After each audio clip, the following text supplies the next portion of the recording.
তারপর আমি বলছি আপনাদের মহিলাদেরকে গিয়ে আজকে মেসেজটা দিয়ে দিবেন।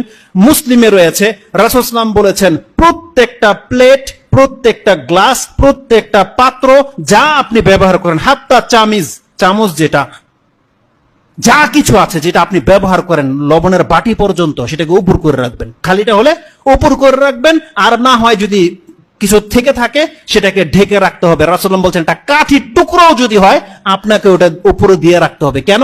রাসূলুল্লাহ বলছেন প্রত্যেক বছরে একবার আকাশ থেকে বালা মুসিবত নাজিল হয়।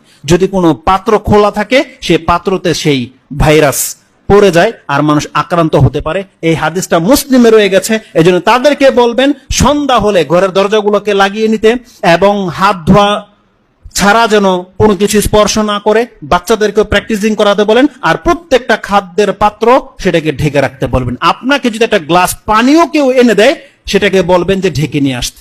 এটা রাসূল সাল্লামের সুন্নাহ এবং বলেছে এ থেকে আপনি ইফেক্টেড থেকে বেঁচে যেতে পারবেন। রাসূল সাল্লাম বলছেন তুমি যখন ওযু করবে তুমি বেশি করে পানি টেনে খুব জোরে নাক ঝাড়ো। তার মানে কোনো ব্যক্তি সিয়াম নেই, রোজাদার নেই, তার মানে কতটা প্রেসার দিতে বলেছে এই ক্ষেত্রে যে পানি তোমার হলকে চলে যাক, এত বেশি তুমি পানি টানো এবং নাক ঝাড়ো, এটা একান্ত জরুরি। দ্বিতীয়ত রাসূল সাল্লাম কি বলেছে, যখন কোনো ব্যক্তি ঘুম থেকে ওঠে সেই জন্য তার হাতটাকে পাত্রে সরাসরি না ডুবিয়ে দেয়। কেন? কারণ তুমি জানো না রাতে তোমার হাত কোথায় ছিল। তার মানে আমাদেরকে কি না জানানো হয়েছে আপনি বলেন। এইভাবে বহু কিছু দিক নির্দেশনা রয়েছে। যেহেতু সময় চলে গেছে, কিন্তু আমার খুব একান্ত ইচ্ছা ছিল